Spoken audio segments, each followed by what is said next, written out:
नमस्कार, चक्रव्यूहमा स्वागत छ। म एलबी विश्वकर्मा। कार्यक्रम चक्रव्यूहमा हामी समसामयिक राजनीतिक विषयमा बहस गर्ने गर्छौँ। पछिल्लो समय नेपालको राजनीतिमा सीमा संशोधनको मुद्दाले एकदमै तताएको छ यहाँको राजनीतिलाई। राजनीतिक दलहरूका आफ्ना एजेन्डाहरू थिए, विभिन्न खालका सपोर्ट गर्ने वा नगर्ने भन्ने विषयमा पनि बहस चलिरहँदा अन्तमा आएर सबै राजनीतिक दलहरूले सीमाको विषयमा एकबद्ध भएर सरकारलाई सहयोग गरेका छन्।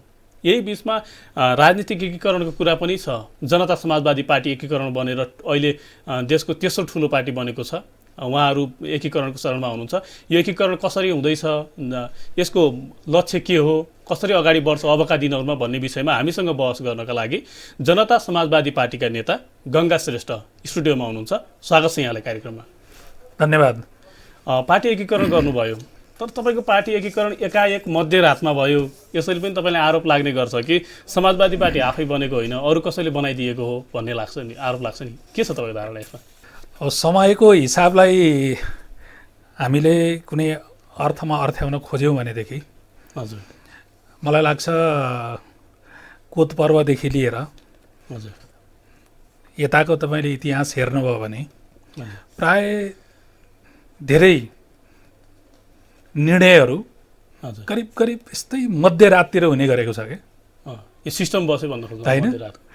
अब सिस्टम बसेको त म भन्दिनँ, तर त्यो काम गर्दै जाँदाखेरि त्यस्तै बेला हुन्छ। त्यो भएको हुनाले मध्यरातमा गर्दाखेरि चाहिँ कसैले गराइदिएको हुने, कुनै अदृश्य शक्तिले त्यहाँ भूमिका खेलिराखेको हुने, मध्य दिनमा गर्दाखेरि चाहिँ नहुने भन्ने खालको त्यस्तो अर्थमा हामीले बुझ्नु हुँदैन। के थियो त रहस्य? मध्यरात एकाएक कुनै समाचार छैन, सूचना छैन, एकीकरण। अनि त्यो त तपाईँले हेर्नुभयो भनेदेखि करिब करिब 1.5-2 वर्ष अगाडिदेखि नै जुन बेलामा नयाँ शक्ति पार्टी र सङ्घीय समाजवादी फोरम एकता भइसकेको थिएन, त्यतिखेर नै 3टा पार्टीको बिचमा एकता गर्ने भन्ने खालको गृह कार्य त्यो बेलामा चलेको थियो। त्यो बेला भएको थियो। त्यो बेलामा खास गरी यता राजपासँग अलिकति गृह कार्य नपुगेको कारणले गर्दाखेरि जुन गृह कार्य पुगेका 2टा पार्टीहरू थिए, नयाँ शक्ति पार्टी र सङ्घीय समाजवादी फोरम, त्यो 2टा पार्टीको बिचमा एकता भएर समाजवादी पार्टी घोषणा गरिहालियो। र त्यहाँबाट तपाईँले हेर्नुभयो भने निरन्तर रूपमा राजपासँग एकता गर्नुपर्छ भनेर समाजवादी पार्टी तपाईँको लागिराखेको छ। समाजवादी पार्टी बनिसकेपछि अध्याय देशबाट तरङ्गित भएर वा होइन, प्रसिद्ध भएर त होइन, एकदमै एकदमै होइन। तपाईँले सबै यो तथ्यमा जानुपर्छ कि समाजवादी पार्टी बनिसकेपछि भएको पहिलो केन्द्रीय समितिको बैठकबाट पार्टी एकताको निम्ति राजपालाई तपाईँको लिखित रूपमा नै पार्टी एकताको निम्ति अपिल भएको छ कि पहिलो बैठकबाट। र यो बिचमा वास्तवमा पार्टी एकताको निम्ति थुप्रै गृह कार्यहरू भए। समय त्यस्तै भयो कि तपाईँले भन्नुभयो जस्तै अध्यादेश पनि एउटा अलिकति कारण हुनसक्छ, त्यति चाँडै पार्टी एकता सम्भवतः नहुन सक्थ्यो कि भन्ने खालको तर्कहरू पनि आउन सक्छन्। त्यो पनि एउटा फ्याक्टर त हो, त्यसलाई मैले होइन भनेर भन्दिनँ, तर फेरि अध्यादेश मात्रै सबै कुरा हो भनेर हामीले बुझ्न गलत हुन्छ। किनकि हिजोदेखि नै मुद्दा मिल्ने पार्टीहरूको बिचमा तपाईँको अलग अलग चुला चौका लाएर किन बस्ने, पार्टी आन्तरिक द्वन्द्व छ। तपाईँले थाहा छ पार्टीमा, तपाईँकै पार्टीमा सुन्नमा आउँछ आन्तरिक द्वन्द्व छ, नेताहरू बिचमै मनमुटाव छ भन्ने सुनिन्छ। अनि यतातिर बाबुराम भट्टराई जो पूर्व प्रधानमन्त्री भइसक्नु भएको मान्छेलाई विस्थापित गराइयो। विस्थापित गरेको होइन, यसलाई हामीले कसरी बुझ्नु पर्यो भने पार्टी भनेको पनि एउटा सजीव वस्तु हो कि। हजुर, त्यहाँ विभिन्न विचारहरूको बिचमा अन्तर्विरोधहरू चलिराखेको हुन्छ, बहसहरू भइराखेको हुन्छ। हजुर, विचारहरूको बिचमा बहस हुनुलाई नै यो चाहिँ विवाद हो भनेर हामीले बुझ्नु हुँदैन। तर बाबुरामलाई पद लोलुपको आरोप लाग्छ, कसरी चौथो नम्बरमा आउनुभयो त्यसमा यो पार्टी? त्यही त, हजारवटा तर्कभन्दा एउटा तथ्य सर्वशक्तिशाली हुन्छ कि। हजुर, बाबुराम भट्टराई यदि पद लोलुप हुनुभएको भएदेखि हजुर उहाँ चौथै नम्बरमा ल ठिक छ भनेर पनि उहाँले कसरी मान्नुभयो त? यो त यही एउटा घटनाले पनि बाबुराम भट्टराई पदलोलुप होइन भन्ने खालको होइन पुष्टि गर्छ। एउटा कुरा मधेसको बहुमत धेरै भएर होइन, कसरी हुन्छ त्यस्तो? त्यो कुरा हुँदै होइन। बाबुराम भट्टराईले वास्तवमा कहिल्यै पनि पदको निम्ति बार्गेनिङ गर्नुभएको, पदको निम्ति उहाँले लुछाचुडी गर्नुभएको मैले देखेको छैन। करिब 30 वर्षदेखि बाबुरामसँग मैले सङ्गत गरिराखेको छु होइन। हिजो माओवादी हुँदाखेरि वा हिजो माओवादी हुनुभन्दा अगाडि जनमोर्चै हुँदाखेरिदेखि नै म तपाईँको बाबुरामजीसँग उहाँसँग सहकार्यमा छु। उहाँले कहिल्यै पनि पदको निम्ति मर्यादा गर्नुभएको छैन। मान्छेहरूले भन्नको निम्ति भनिदिन्छन्, तर चाहिँ अहिले आएर त पुष्टि भयो नि। हजुर। र यसमा फेरि म के पनि तपाईँलाई एउटा प्रश्न गर्न चाहन्छु भनेदेखि हाम्रो विधानले सङ्गठनात्मक संरचनागत हिसाबबाट सबभन्दा माथि महाधिवेशन, त्यसभन्दा मुनि सङ्घीय परिषद, त्यसभन्दा मुनि केन्द्रीय समिति भनेर एउटा संरचना, एउटा पिरामिडीय संरचना निर्माण गरेको छ। र अहिले हाम्रो जनता समाजवादी पार्टीभित्र खास गरिकन केन्द्रीय समितिमा रहनुभएका साथीहरूको 5 जनाको त्यहाँ पोर्टफोलियो क्लियर गरिएको छ। तर त्यहाँ हेर्नुभयो भनेदेखि सङ्घीय परिषद कसलाई बनाउने या सङ्घीय परिषदको अध्यक्ष कसलाई बनाउने, कसलाई जिम्मा दिने भन्ने चाहिँ गरिएको छैन, निर्णय भएको छैन। त्यो निर्णय भएको छैन। त्यसो भएको हुनाले धेरै मान्छेहरूले अनुमान लगाए जस्तै स्वाभाविक रूपमा अब आउने केन्द्रीय कार्यकारिणीको बैठकबाट जनता समाजवादी पार्टीको सङ्घीय परिषदको अध्यक्षमा डाक्टर बाबुराम भट्टराईजीको निर्णय हुने सम्भावना छ। बाबुराम भट्टराईको निर्णय चाहिँ हुन्छ। अब यो लगत्तै अर्को कुरा के छ भन्दा तपाईँले जातीय पहिचान सहितको राज्य भन्नुभएको छ। 3वटा क्लस्टरलाई मात्रै राजनीतिमा स्थान दिनुभयो नि, बाँकी क्लस्टरलाई होइन। यो त यसलाई यसरी बुझ्नु पर्यो हामीले। खास गरिकन हामीले नेपालमा भएका सबै 125 जातिहरूलाई नै राज्य दिने भनेर भनेका छैनौँ। हजुर होइन। यो बुझ्नुभन्दा अगाडि हामीले राष्ट्रियता भनेको के हो भनेर बुझ्नु पर्यो कि। हजुर। त्यो राष्ट्रियता, त्यो नेसनालिटीलाई हामीले मुख्यतः 3टा क्लस्टरमा अहिले त्यसलाई विभाजित गरेका हौँ। हजुर। एकातिर आर्य खसहरू,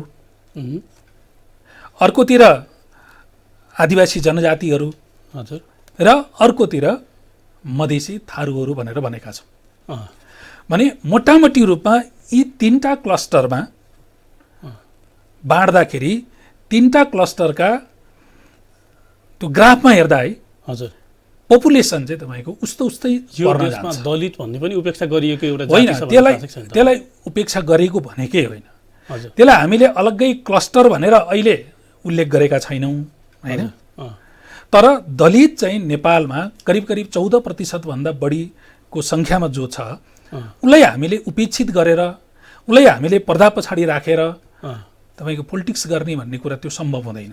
त्यसो भएको हुनाले दलित खास गरिकन हामीले अहिले आर्य खस क्लस्टर अन्तर्गत नै दलितहरूलाई पनि हामीले राखेका छौँ। तर यसको अर्थ यो होइन कि फेरि तपाईँको दलितहरूलाई चाहिँ आर्य खस सोसरनी सबै गर्नुपर्छ, अर्थात् चाहिँ आर्य खससँगै कम्पिटिसन गराउनुपर्छ, हामीले त्यो भन्न खोजेको चाहिँ छैन। अहिले पार्टीमा पनि तपाईँले स्थान दिनु भएन दलित समुदायको मान्छेहरूलाई। पार्टीमा यस्तो छ, अहिले तपाईँले हेर्नुभयो भनेदेखि खास गरिकन 5 जना नेताहरू हामीले त्यहाँ डिक्लेयर गरेका छौँ। 5 जना नेताहरूमा 3टा क्लस्टरको छ। र अर्को तपाईँले हेर्नुभयो भने के देख्नुहुन्छ भनेदेखि जो 53 जना हामीले केन्द्रीय कार्यकारिणी भनेका छौँ, ती 53 जना केन्द्रीय कार्यकारिणीमा दलितहरू पनि हुनुहुन्छ, महिलाहरू पनि हुनुहुन्छ, अरू आदिवासी जनजातिका अरू जातीय समुदायकाहरू पनि हुनुहुन्छ होइन। सबैलाई हामीले त्यहाँ समेट्ने प्रयत्न गरेका छौँ। भलै सबैलाई फेरि समेट्न सकिएको अवस्था चाहिँ छैन। यो 10+1% भन्नुभएको छ जुन, यसको अर्थ बुझ्न सकिएन। 10+1 प्रदेश जो चाहिँ पहिलो संविधान सभाबाट बनेको राज्य पुनर्संरचना आयोगले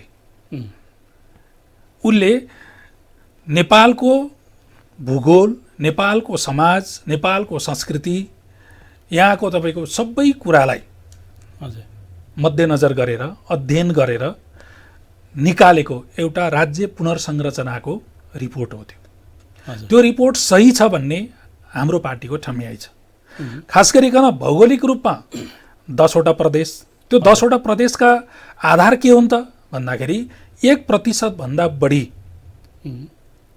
भाषा बोलिने जनसङ्ख्या रहेको समुदायहरूलाई हामीले आधार बनाएका छौँ र एउटा प्रदेश चाहिँ गैर भौगोलिक छ र त्यो गैर भौगोलिक प्रदेश चाहिँ खास गरिकन दलित शिल्पीहरूको निम्ति भनेर त्यहाँनिर संविधान सभाको पहिलो बैठकबाट बनेको राज्य पुनर्संरचना आयोगले दिएको रिपोर्ट थियो र त्यही रिपोर्ट सही छ र यो रिपोर्ट राज्य पुनर्संरचनाको सन्दर्भमा नेपालमा चाहिँ तपाईँको यो लागू गर्नको विकल्पै छैन भूमि सहितको हुनुपर्नेमा भूमिहीन देखियो नि दलितहरूको राज्य। अनि दलितहरूलाई तपाईँले भूमि कसरी दिन सक्नुहुन्छ होइन, किनकि एउटा निश्चित भूमिमा मात्रै दलितहरू बसोबास गरेको त छैन। तपाईँले हेर्नुभयो भने 77वटा जिल्लामा धेर थोर दलितहरूको बसोबास छ। त्यसरी हेर्दाखेरि हामीले दलितहरूलाई तपाईँको भूमिसहितको अर्थात् भूगोलसहितको राज्य चाहिँ अर्थात् प्रदेश चाहिँ अहिले उपलब्ध गराउने भन्ने कुरा त्यो व्यावहारिक र वैज्ञानिक कुरा होइन। यो भनेपछि तपाईँले एउटा प्रक्रियाको रूपमा दलित राज्य पनि छ भनेर राख्न खोज्नु भएको, पछि भूमि कतै दलितले बन्न सक्ने सरकार बन्ने स्थिति त देखिएन देशमा होइन र? होइन, यो बारेमा पनि जस्तो दलित समुदायबाट हजुर केही बहसहरू अगाडि बढाइएको पनि हामीले देख्छौँ। जस्तै कर्णालीका केही क्षेत्रहरू र सुदूरपश्चिमका केही क्षेत्रहरूलाई समेटेर एउटा दलितहरूको चाहिँ भूगोलसहितको प्रदेश पनि बन्न सक्छ, ऐतिहासिक तथ्यहरूले यो कुरा पुष्टि गर्छ भन्ने खालका बहसहरू पनि अहिले अलिकति बाहिर आइ नै राखेको छ। तर अहिलेसम्मको सबै तथ्याङ्कहरूलाई हेर्दाखेरि दलितहरू जसरी 77वटै जिल्लामा या नेपाल सरहदभित्र सबै जो छरिएर बसोबास गरिराखेको अवस्था छ, अहिले दलित समुदायलाई अलग्गै एउटा राज्यको रूपमा तपाईँको भूगोलसहित चाहिँ फेरि त्यति सम्भावना र व्यवहारिक जस्तो लाग्दैन। अहिले तपाईँ एकाएक संविधान संशोधनको मुद्दामा उभिनुभयो, के छ खास रहस्य यसमा चाहिँ? संविधान संशोधन होइन, हामी त पहिलादेखि नै संविधान संशोधन गर्नुपर्छ भनेर डे वानबाट भनेकै छौँ। हजुर, जुन बेलामा संविधान सभाबाट संविधान जारी भयो, हजुर त्यही रात संविधान संशोधन जारी गरेर बाहिर निस्किँदै गर्दाखेरि डाक्टर बाबुराम भट्टराईले आधा गिलास भरियो आधा गिलास खाली छ है भनेर उहाँले भन्नुभएको थियो। उहाँकै नेतृत्वमा बनेको संविधान होइन? उहाँको नेतृत्वमा पनि हो, त्यो कुरा एकदम ठिक छ। तर उहाँको नेतृत्व भनेर सबै उहाँले गर्न सक्ने अवस्था त थिएन नि त। खास गरी अहिलेको नेपालको संविधानलाई हेर्नुभयो भने यो चाहिँ सम्झौताको दस्तावेज हो। यहाँ केही तत्कालीन माओवादीहरूको छाया पनि तपाईँले देख्न सक्नुहुन्छ, केही तत्कालीन नेकपा एमालेको छाया पनि देख्न सक्नुहुन्छ, केही नेपाली कङ्ग्रेसको छाया पनि देख्न सक्नुहुन्छ, केही मधेसवादीको छाया पनि त्यहाँ देख्न सक्नुहुन्छ। भनेपछि यो एउटा सम्झौताको दस्तावेज हो। यो सम्झौताको दस्तावेजमा केही कुराहरू छोड्नुपर्ने या सम्झौता गर्नुपर्ने यो बाध्यात्मक अवस्था हुन्थ्यो। त्यो बाध्यात्मक अवस्थाबाट यो संविधान जो घोषणा गर्ने अवस्था आयो, घोषणा भयो, त्यसैलाई नै इङ्गित गरेर डाक्टर भट्टराईले उहाँले यो आधी गिलास भरिएको छ र आधी गिलास चाहिँ खाली छ, आधी गिलास भर्नको निम्ति अब सङ्घर्ष गर्नुपर्छ भनेर उहाँले त छँदा खाँदाको आफ्नो पद प्रतिष्ठा या चाहिँ आफू सम्बद्ध रहेको पार्टी नेकपा माओवादी नै छोडेर उहाँ त हिँड्नुभयो नि त। यही संविधान संशोधनको निम्ति भनेर त उहाँले त गरिराख्नु भएको थियो नि त। तर संविधान नमान्ने भन्नुहुन्छ, प्रदेश 2मा सरकार छ, मन्त्री बन्ने, संसद बन्ने सबै कुराहरू छ, यो कस्तो खालको राजनीति हो? होइन, यसमा तपाईँले जुन शब्दावली प्रयोग गर्नुभयो नमान्ने, हामीले कहीँ कहिले कुनै पनि अवस्थामा यो संविधान मान्दैनौँ भनेर भनेका छैनौँ। यो संविधान अपूर्ण छ, यो संविधान अधुरो छ, यो संविधानलाई पूर्ण गराउनको निम्ति संविधान संशोधन गर्नै पर्छ, यो हाम्रो जोरदार आवाज हो। हजुर, तर संविधान मान्दैनौँ, यो संविधान च्यात्छौँ, यो संविधान जलाउँछौँ, यो संविधान कालो छ, हामीले यसो त भनेका छैन। अपूर्ण असहमति रह्यो त तपाईँको? होइन, यसमा त हामीले तपाईँको अस्ति भर्खरै पनि अब दुईटा तत्कालीन पार्टीहरू खास गरिकन राजपा र समाजवादी दुईटा पार्टीहरूले 23 मुद्दाको एउटा संविधान संशोधन प्रस्ताव पनि दर्ता गराएको छ। मुख्यतः हाम्रो राज्यको पुनर्संरचनामा, त्यस्तै हाम्रो शासकीय स्वरूपमा, त्यस पछाडि गएर यो नागरिकताको विषयमा लगायत थुप्रै विषयहरू छन्। मुख्यतः यी विषयहरूमा हामीले संविधान संशोधन गर्नुपर्छ भनेर सुरुदेखि यो आवाज उठाउँदै आएका छौँ। अहिले हामीले बिल दर्ता पनि गरेका छौँ र अन्ततः संविधान संशोधन गरेर जानुको विकल्प नेपालमा छँदै छैन। सरकारलाई गलत देखाउने दुईटा प्रकृतिका काण्ड भएका छन् यो बिचमा, तपाईँको पार्टीमा मात्रै। मैले सरस्वती एक एक गरेर जोड्दैछु। संसद अपहरणको कुरा छ, यो नाटकीय शैलीमा संसद अपहरण गरियो भन्ने कुरा कसरी जनताले पत्याउने? त्यो भयो कि भन्ने के छ? नाटकीय शैलीमा हो कि साँच्चै नै हो भन्ने कुरा त हजुर सम्बन्धित सांसदजीले पनि तपाईँहरूकै या चाहिँ भनौँ नेपालको मिडियाबाट उहाँले आफ्ना विचारहरू सबै प्रवाह गरिसक्नु भएको छ। हजुर, यदि नाटकीय हुन्थ्यो भनेदेखि गएर उहाँले किन उजुरी गर्नुहुन्थ्यो, किन मुद्दा हाल्नुहुन्थ्यो? पूर्व होइन, किन मतलब नेपाल प्रहरीले मुद्दा बुझ्न चाहिँ होइन इन्कार गर्थ्यो? पूर्व राज्यमन्त्री जस्तो मान्छे पनि कसरी अपहरण हुन्छ त्यसो भए? होइन, अपहरण तपाईँले अब कसरी हुन्छ भनेर भन्नुभयो, त्यो त हामीले प्र्याक्टिसमा देख्यौँ नि होइन। मन्त्री स्तरको अपहरण एक खालको हुँदो रहेछ, या भिआइपीहरूको अपहरण एक खालको हुँदो रहेछ, तल तपाईँको सामान्य जनस्तरको अपहरण अर्को खालको हुँदो रहेछ कि। र हामीले चाहिँ के मात्रै बुझ्दो रहेछौँ भनेदेखि डाङडुङ गोली या चाहिँ तपाईँको भनौँ न हतियार प्रयोग गर्ने या चाहिँ बल प्रयोग गर्ने र चाहिँ गडाङ गुडुङ पारेर होइन ठोकठाक पारेर लग्यो भनेदेखि उठायो भने त्यो चाहिँ अपहरण होइन। गएर राज्यले नै तपाईँको आफ्नो योजना बनाएर अनि एकदम शिष्ट सभ्य ढङ्गबाट मान्छे उठाएर ल्याउँदा चाहिँ अपहरण नहुने भन्ने हो। चिनी जानेको मान्छे आफ्नै साथीले कहिलेकाहीँ जबरजस्ती कर गरेर पनि ल्याउन सकिन्छ नि, यसरी हेर्न सकिँदैन यो मुद्दालाई? होइन, तपाईँले कुन प्रसङ्गमा ल्याउँदै हुनुहुन्छ भन्ने कुरा हो नि। त्यतिखेर खास गरिकन हाम्रो डाक्टर सुरेन्द्र यादवजी जो पूर्व राज्य मन्त्री अहिले मान्यजी हुनुहुन्छ, उहाँलाई जुन ढङ्गबाट उहाँको घर महोत्तरीबाट त्यतिखेर खास गरिकन केही पूर्व मन्त्री मान्ने र पूर्व प्रहरी प्रमुख समेतको उपस्थितिमा उहाँलाई काठमाडौँसम्म ल्याउने काम गरियो, त्यसको त सबै वृत्तान्त बताइसक्नु भएको छ नि त। मिडियामै उहाँले तपक्क पारेर आँसु चुहाउनु भएको छ नि होइन। हेर्दाखेरि अपहरण जस्तो नलाग्ने, तर उहाँलाई वास्तवमा अपहरणै गरेर काठमाडौँमा ल्याइएको थियो। त्यसको पछाडि तत्कालीन समाजवादी पार्टीलाई विखण्डन गराउन थियो। हजुर, यो त सिरिजमा तपाईँले हेर्नुभयो भने देख्नुहुन्छ नि। पुरै चोरधुलोबाट प्रधानमन्त्रीजीले आफ्नै पार्टीका नेताजीहरूसँग पनि सल्लाह नगरिकन, सांसद मन्त्रीजीहरूलाई पनि थाहा नदिकन जुन ढङ्गबाट उहाँले दल विखण्डनको एउटा अध्यादेश चोरधुलोबाट ल्याउनु भयो। उहाँकै पार्टीमा पनि ठुलो विरोध भयो। प्रमुख प्रतिपक्ष नेपाली कङ्ग्रेसले पनि विरोध गर्यो र अन्ततः उहाँ त्यो बिल फिर्ता के अरे अध्यादेश फिर्ता गर्नको निम्ति उहाँ बाध्य हुनुभयो। र त्यो प्रयोजनसँग जोडेर त्यतिखेर डाक्टर सुरेन्द्र यादवजीलाई महोत्तरीबाट उठाएर ल्याइएको छ नि। त्यसो भएको हुनाले तपाईँले भन्नुभयो जस्तै चिन्ने जानेको साथी अलिकति जाउँ भनेर कहिले कर गरिन्छ, त्यो कर गरेर ल्याएको होइन क्या, उहाँलाई बल जफत चाहिँ अब ल्याइएको यो अपहरणै गरेको भन्नु, त्यो त पुष्टि भइसक्यो। अर्को एउटा प्रसङ्गमा कुरा गरौँ। तपाईँको पार्टीको सबै नेताहरूलाई भारतीय एजेन्ट भन्ने आरोप लाग्छ। भारतको मुद्दामा चाहिँ नेपालमा बोलिराखेको, नेपालमा राजनीति गरिराखेको भन्ने मुद्दा लाग्छ। पछिल्लो समय सरिता गिरीले पनि त्यही खालको व्यवहार देखाउनु भयो। तपाईँहरूले कारवाही पनि गर्न सक्नु भएन नि, किन नगरे?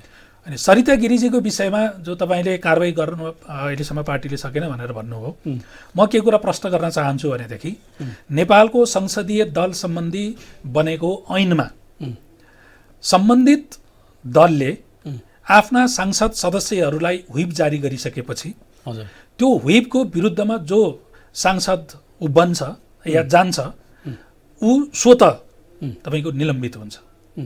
त्यसो भएको हुनाले समाजवादी पार्टीको संसदीय दलले सबैलाई व्हिप जारी गरेको थियो। हजुर, अहिलेको संशोधित नक्सामा भोट हाल्नु, मतदान गर्नु भनेर व्हिप जारी गरेको थियो र त्यो व्हिपलाई सरिता गिरीजीले मान्नु भएन। यसर्थ उहाँ स्वतः उहाँको जो सांसद पद छ त्यो पद चाहिँ तपाईँको अब निलम्बित भएको छ। अहिलेसम्म त केही निर्णय गर्न भएको छैन तपाईँहरूले? होइन, त्यो निर्णय यस्तो छ। अनि दोस्रो कुरा भनेको पार्टीभित्र भन्ने खालको प्रश्न आउँछ। हजुर, होइन, पार्टीभित्र उहाँलाई निर्णय गर्नको निम्ति अहिले हाम्रो एकजना नेताजी गोर्खा जानुभएको छ, डाक्टर बाबुराम भट्टराई। अर्को नेता उपेन्द्र यादवजी विराटनगर जानुभएको छ, उहाँहरूको आफ्ना के काम विशेष मतलब भएर। त्यसो भएको हुनाले उहाँहरू फर्केर आउने बित्तिकै केन्द्रीय कार्यकारिणीको बैठक बस्छ र सरिताजीको बारेमा आवश्यक निर्णय लिन्छ। एउटा। दोस्रो कुरा तपाईँले अब जनता समाजवादी पार्टीका सबै नेताहरूलाई मतलब भारततिरकै हो भनेर चाहिँ भन्नुभयो, तथ्यहरूले प्रमाणित गर्नु पर्यो नि। धेरै मान्छेहरूले के भनेका थिए भनेदेखि अहिले खास गरिकन नेकपाभित्र पनि केपी गुटसँग नजिक रहेका मान्छेहरूको अनुमान र भविष्यवाणी पनि के थियो भनेदेखि यो जसपा भन्ने जनता समाजवादी पार्टी भन्ने चाहिँ यो भारतले नै बनाइदिएको पार्टी हो। त्यसो भएको हुनाले उनीहरूले भारतले भनेकै निर्देशन चाहिँ पालना गर्छ र अब यो पार्टीले अहिलेको यो संविधान संशोधनको यो प्रस्तावमा भोट हाल्दैन, मतदान गर्दैन भनेर उनीहरूले सामाजिक सञ्जालमा पनि त्यत्तिकै लेखेको देख्यौँ, कतिपय मिडियाहरूमा पनि हामीले उनीहरूको अभिव्यक्तिहरू देख्यौँ। तर लास्टसम्म आउँदाखेरि के त्यो कुरा साँचो पुष्टि भयो, प्रमाणित भयो? त्यहाँ हाम्रो तर्फबाट बोल्नुहुने दुईजना नेताजीहरूले, खास गरिकन माननीय राजेन्द्र महतोजीले उहाँले सिधासिधी रूपमा राष्ट्रघात कसले गरेको हो, राष्ट्रघातीहरूलाई देश कसले बेचेको हो, देश बेचुवाहरूलाई लगेर टुँडीखेलमा झुन्ड्याऊ। त्यसको अर्थ यदि मैले गरेको छु भने मलाई पनि लगेर झुन्ड्याऊ भनेर भनेको हो नि। यदि गल्ती गरेको हुन्थ्यो भने केही गर्नु सक्दैन यो भने पनि हुन्छ भन्ने हिसाबले पनि भन्नुभयो होला। त्यो मात्र होइन, त्यो एउटा नैतिक कुरा पनि हो के मैले भन्न खोजेको, नैतिक कुरा पनि हो। त्यसलाई चाहिँ मतलब चाहिँ लगेर झुन्ड्याउने नेपालको कानुनले या नेपालको संविधानले प्राणदण्ड दिने खालको उ त छैन, व्यवस्था त छैन। उहाँले त्यो प्रतीकात्मक रूपमा भन्नुभएको होइन, एउटा। दोस्रो कुरा उपेन्द्रजीले एकदम क्लियरली भन्नुभयो नि, महाकाली कसले बेचेको हो, महाकालीमा कसले राष्ट्रघात गरेको हो। तपाईँले भारतीय मिडिया सुन्नु होला यही प्रसङ्गमा चाहिँ उहाँले त भारतलाई सपोर्ट गरेर भारतले भनेको कुरा बोलिदिएको त्यहाँ भारतीय मिडियाले बोलेका छन्। कसरी भारतीय मिडियाले के बोल्यो त्यो कुरा छोड्यौँ न। हाम्रो सम्मानित सदनमा एउटा मतलब चाहिँ भनौँ न पार्टीको नेताले, अध्यक्षले के बोल्नुभयो भन्ने कुरा महत्त्वपूर्ण कुरा हो। त्यसो भएको हुनाले एकदम क्लियरली के देखिन्छ भन्नु होला भने हिजो 1816मा भएको सुगौली सन्धि भन्दा विपरीत गएर 2052 सालमा महाकाली सन्धि गरेर राष्ट्रघात गर्ने नेताहरू अहिले पनि त यही सम्मानित सदनमा हुनुहुन्छ नि। अर्को कुरा के आरोप लाग्छ भन्दा तपाईँहरूलाई जसपाको नेताहरू चाहिँ सबै बहकिन्छन्, बाबुराम भट्टराईले बेला बेलामा बहकिएर यो गरौँ त्यो गरौँ भन्नुहुन्छ भन्ने आरोप पनि लाग्छ नि त। त्यो त पुष्टि गरिदिनु पर्यो नि, उहाँ कहाँ बहकिनु भयो। मैले बुझेको के कुरा चाहिँ अब कस्तो हो भनेदेखि बाबुराम भट्टराईले कम्तीमा 20-50 वर्ष पछिको उहाँले भविष्य देख्नुहुन्छ कि। हजुर।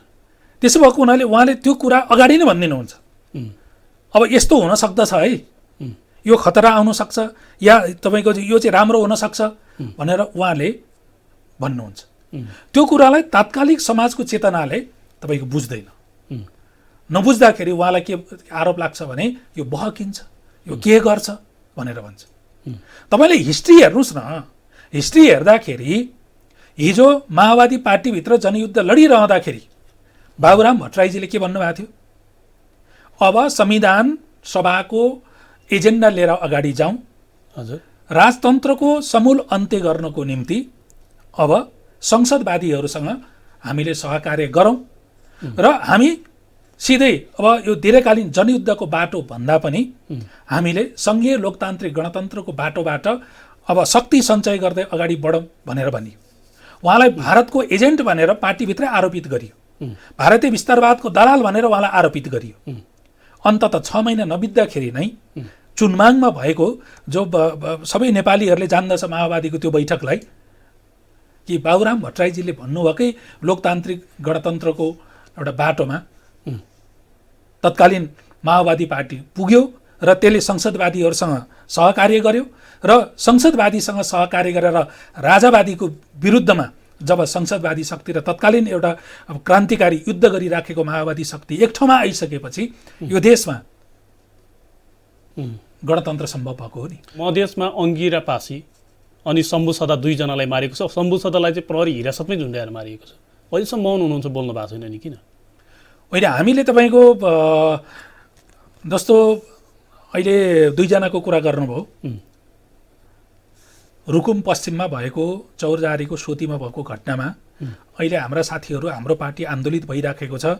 हामी दिनानुदिन गएर माइती घर मण्डलमा विरोध जनाइराखेका छौँ, सरकारको ध्यान आकर्षण गरिराखेका छौँ र यो देशमा गैर कानुनी ढङ्गबाट जे कामहरू हुन्छन् त्यसको विरुद्धमा हामी उभिराखेका छौँ र खास गरिकन मधेसको कुरा या पहाडको कुरा मानव सभ्यताको कलङ्कको रूपमा रहेको यो जातीय भेदभाव र छुवाछुत प्रथा र त्यसमा सबभन्दा बढी जो दलित समुदाय एउटा शिल्पी समुदायमाथि गरिराखेको छ यो समाजले, त्यसको विरुद्धमा हाम्रो पार्टी छ र त्यहाँ तपाईँले दुईजनाको जो कुरा उठाउनु भयो होइन, त्यसको बारेमा पनि हाम्रो पार्टी बोल्छ र सबै घटनाहरूमा हामीले जुन गैर कानुनी रूपबाट जे भइराखेको छ या संविधान विपरीत जो कामहरू भइराखेको छ यो सबैको विरुद्धमा हाम्रो पार्टी तपाईँको स्ट्रङली उभिन्छ।